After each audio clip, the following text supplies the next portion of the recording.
Предизвиците на младите и младинските политики секогаш биле фокус на Агенда 35. Вечерашната емисија е посветена токму на овие проблеми, но и на роденденот на Europe House Скопје. Гостин ни е евроамбасадорот Дейвид Гир, а имаме и други интересни соговорници. Останете со нас. Во Агенда 35 ке гледате: законите што треба да ја подобрат позицијата на младите луѓе во општеството се носат, но во пракса не се применуваат.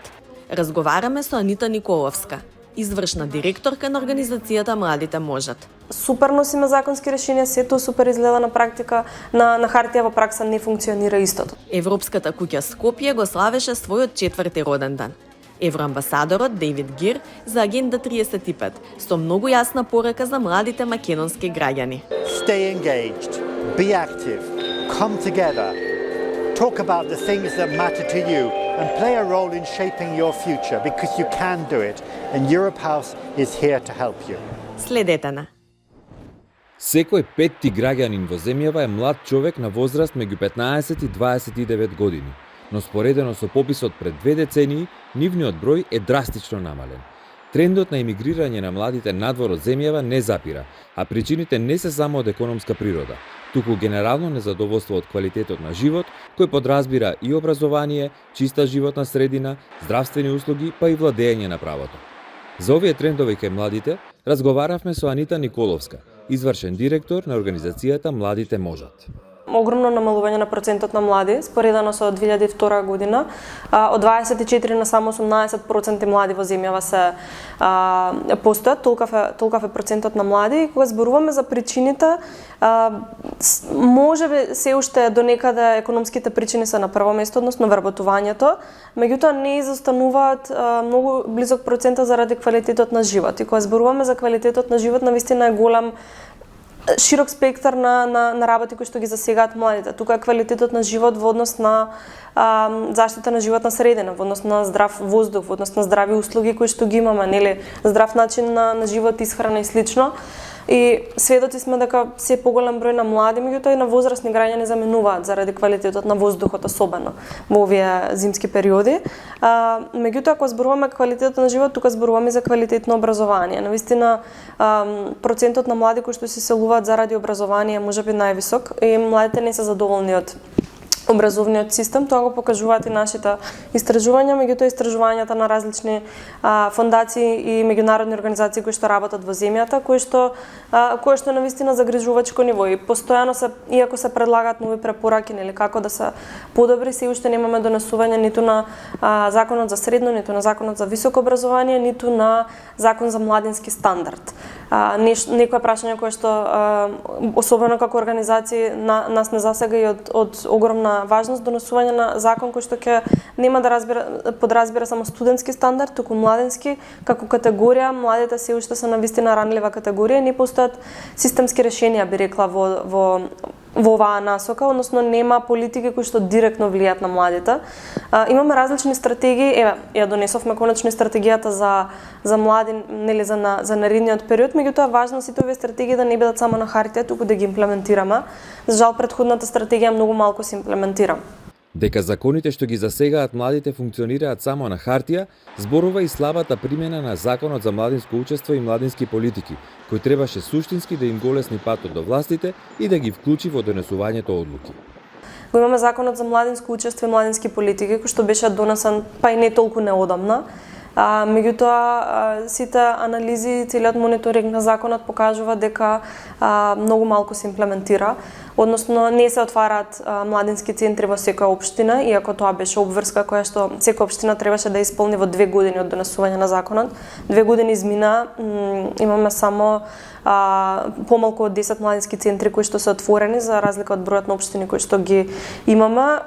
И имаме можеби службеници за млади назначено, меѓутоа се уште како да кажам, таа функција не е препознаена од младите. Тоа се најчесто други вработени во општината на кои што им се додава само една обврска и не ги знаат потребите на младите, така што тоа е се уште нефункционално.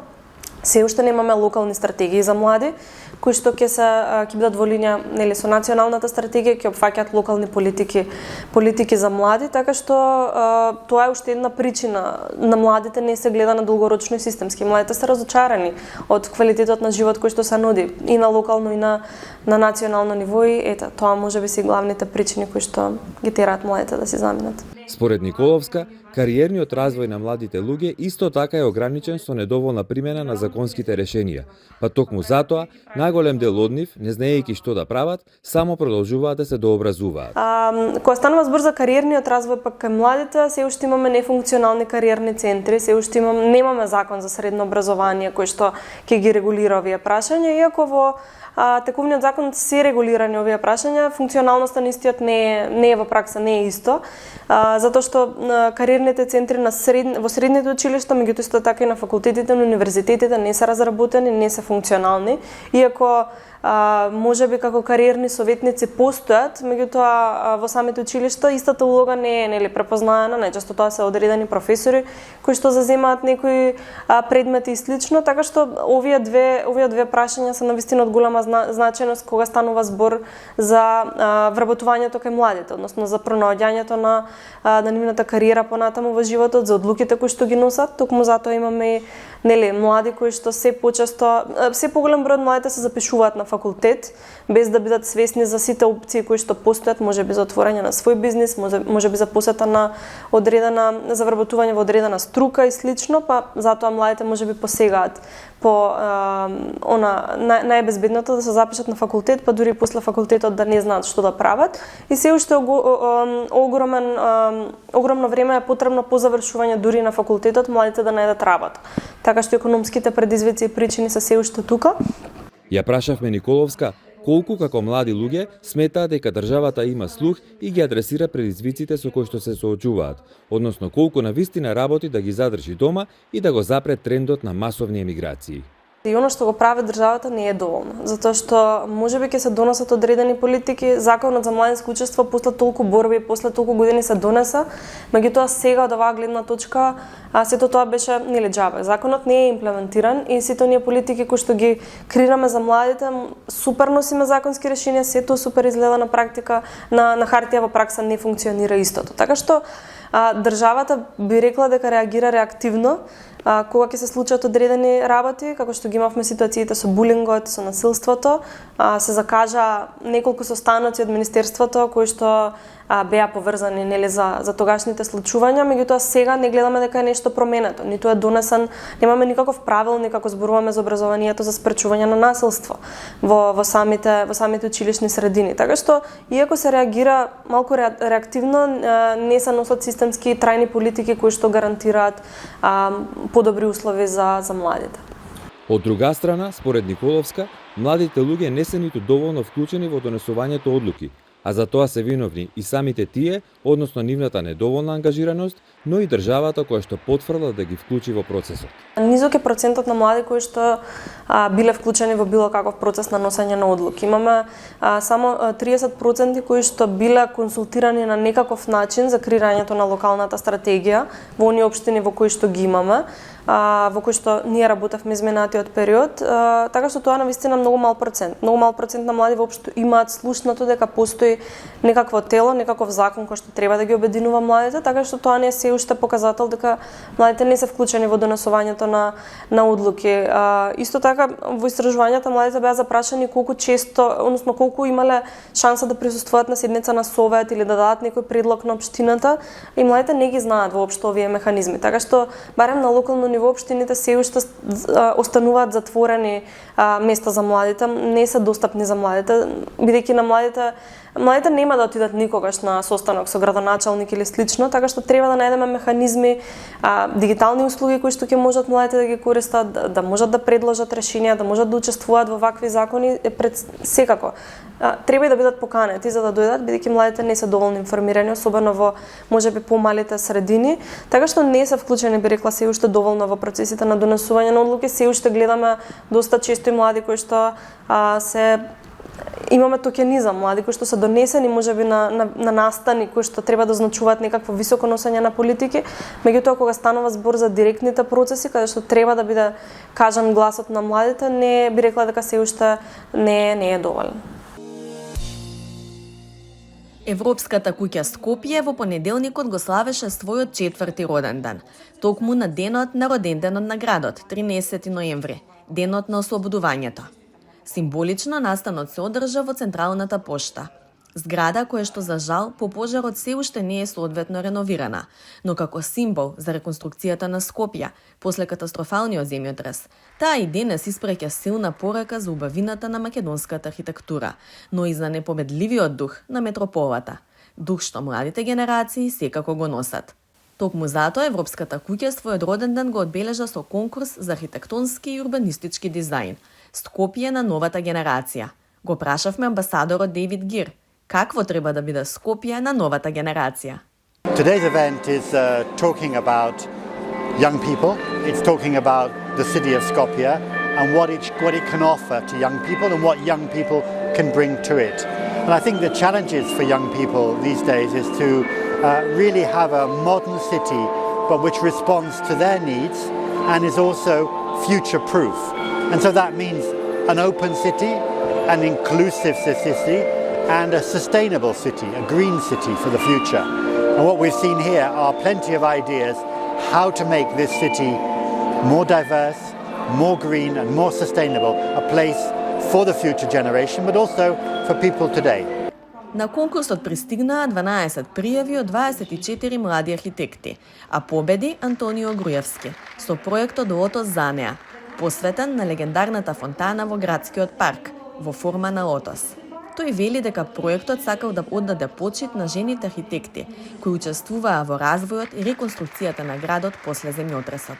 Значи, проектот се вика Лотос за неа, посветен е за авторката на самиот цвет лотос, за фонтаната Лотос, Мирјана Волинец. И на некој начин се труди да го врати сјајот на минатиот плочник, кој што она го има смислено тамо, но и на некој начин да додадам и нова вредност на самиот проект, мислејќи на новите предизвици од 21. век, како климатските промени, како енергетската ефикасност и еколошките материјали. На некој начин сакав да одделам почит и на архитектите и градителките кои го изградија Скопје после 63-та, затоа што за нив многу малце се зборува, а многу се значени за развојот на градот после земјотресот. Секако, во самиот проект направив еден меморијален парк, каде ќе се посвети се едно дрво за сите нив кои се учествувале во обновата, а еден црвен јавор посветен на самата авторка на проектот Лотос. Секако мислев и на следната генерација која ќе се развива во тој простор, како што и јас самиот се развивав во некој период на самото место, мислејќи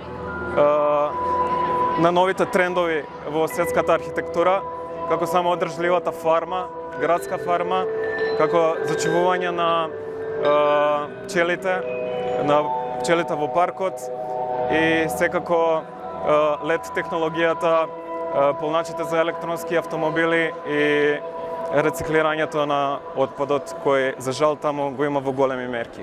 Инаку Европската Унија преку проектот Европска куќа отвори исклучителна платформа за новите генерации македонски граѓани кои ги споделуваат вредностите на Унијата. Тоа е денеска етаблирано катче, место каде младите можат да ги адресираат своите проблеми, да разговараат за предизвиците што ги имаат, но е и место за дружба, место каде можат да творат и да бидат креативни. Europe House уште од своето создавање го креираме како еден креативен вруток, како еден вруток на младелачка енергија и на прогресивна мисла. Таквата младелачка енергија и таквата прогресивна мисла овој пат за нашиот 4 роден ден ја насочивме токму кон архитектите и им да оддадовме место тие да го создадат Скопје на новата генерација. И не случајно го одбравме 13 ноември да биде датумот кога ќе го прославиме 4-тиот роден ден на Europe House, затоа што тогаш е ослободувањето на Скопје. А символички на тоа сакаме да го представиме и символичното ослободување на младелачката енергија, на креативните идеи и на прогресивната мисла. И ние силно веруваме дека да, Скопје, радости ќе бидеш. Денес Europe House Скопје закружува 4 години успешна приказна заедно со младите. 4 години заедно се развивавме со Europe House, давајќи ни можност да покажеме дека покрај тоа што сме иднината, ние сме и сегашноста и дека нашиот глас треба да бидат слушнат. Ние раснавме од средношколци, станавме студенти, а Europe House се развиваше низ територијата на целата земја, покажувајќи дека има гласови кои што треба да се слушнат и надвор од Скопје, децентрализирајќи се и спојувајќи ги тука и ставајќи ги во една успешна приказна. Марија Бургиева, која исто така е млад европски амбасадор, вели дека исклучително важно што идејата на Europe House не се однесува само на Скопје, туку е расширена низ целата земја. Europe House представува платформа во која што им овозможува на младите да ги реализираат своите идеи и прекрасното нешто е тоа што не го прави тоа само на централизирано скопско ниво, него користејќи својата мрежа представува една иновација и напредок во однос на децентрализирање и овозможување на младите од руралните средини исто така да имаат можности да реализираат идеи, да смислуваат проекти, да прават нешто што е за добробит на заедницата. Такво нешто и моментално е тоа што и на нас, како млади европски амбасадори, ни овозможи да креираме настан кој што ќе биде во пресрет на КОП28 и ќе овозможи да представиме идејата на младите како можат да играат улога во заштитата на животната средина. За амбасадорот ГИР, најголема гордост е што младите луѓе веќе јасно ја препознаваат мисијата и визијата на овој проект и се исклучително активни. I think we're really proud of the fact that we've had so many people coming in and taking part in many, many different events. You know, in the last year, we've had more than 700 events across the Europe houses, bringing thousands of people in, helping young people in particular to come in and believe that they can make a difference, that they can be involved in shaping their future, that they can bring important ideas, put them on the table and discuss it.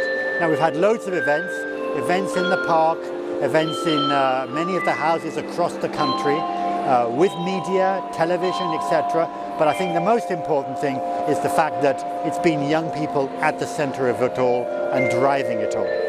Амбасадорот смета дека ова е особено важно во време на една општа апатија, што представува ризик за демократијата, не само кај нас, туку и глобална.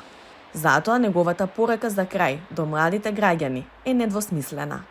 I think for young people I would say stay engaged, be active, come together, talk about the things that matter to you and play a role in shaping your future because you can do it and Europe House is here to help you. Следната недела се навраќаме повторно на висока политика. Зборуваме за проширувањето, но и за извештајот на Европската комисија од малку поинаков аспект. Останете со нас и со програмите на Македонската телевизија.